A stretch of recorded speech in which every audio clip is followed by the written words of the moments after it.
So I don't think Poland set up tactically in this match the way that they should have. It was quite negative. On paper, it was a back four that practically became a back six in a defense a lot of the time. And even though that it was a 4-1-4-1 the way their manager Minishkowitz had set them up, oftentimes you saw them sort of reverting back into a 5-3-2 formation. And against a Mexican team that has been really struggling to score goals under Tata Martino entering this tournament with some bad vibes, I think Poland got this wrong on the day. Not too surprising that Zalewski was in a wingback role, but a lot of the time it put Kaminski on a position in the pitch that was much further back than I would have expected a lot of the time.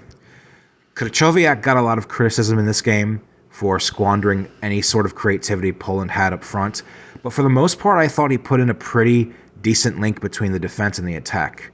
It was really Zelinski and Szymanski that were caught in no man's land.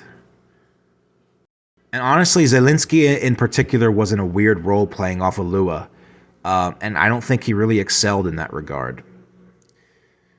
As for Mexico, I actually thought they were pretty good for most of this match.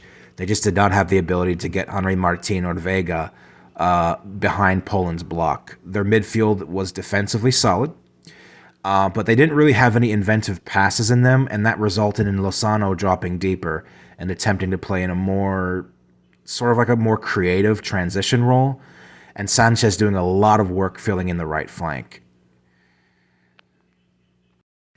Overall, this match sort of gave the impression that Poland's coach really did not do his homework on this Mexican side, because we know that Mexico has been really struggling for most of this year and well into late last year as well. Mexico has got to sort out their goal-scoring woes. When you got Henry Martin up front as one of your main forwards, you're going to have a bad time. And in a group here where it looks like it's balls to the wall, wide open, given Saudi Arabia's upset over Argentina today, going into that second match against an Argentine side that's going to be desperate to come back into this group and facing a lot of pressure, Mexico will feel like they really could have won this match because they, by far, had the best opportunities to score. I think really the best opportunity of the day, other than that penalty that was saved by Memo Ochoa, was that lovely flicked-on header that Mexico produced across in the box that really forced Szczesny into making that great save that he did. Mexico really, really lacking up front, and this was in a similar way, actually, to the USA-Wales game. Feels like a missed opportunity here to grab a vital early 3 points.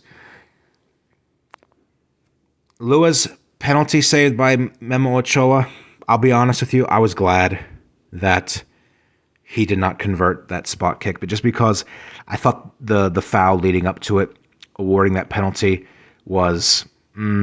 I wouldn't have given it, let's just say. I thought it was soft. So far in this World Cup, in my view, you've had already at least a couple of soft penalties awarded. But it was very much so, I think, a ball don't lie type situation. And Memo Ochoa, this guy, he always turns up for Mexico in the World Cup. It's kind of funny. This is his fourth World Cup, I believe, for El Tri. And it's like he plays for them in the World Cup, has big moments, and then he disappears for another few years. So he'll play in a CONCACAF Gold Cup here and there. Overall, I think both teams deserve to come away with a draw. Poland were punished for not playing a more explorative, I think, attack-minded football against a Mexican team that could be had at. And I think Mexico paid the price for, again, not really in any meaningful ways, resolving their striker situation. We'll see where things head for the remainder of the group.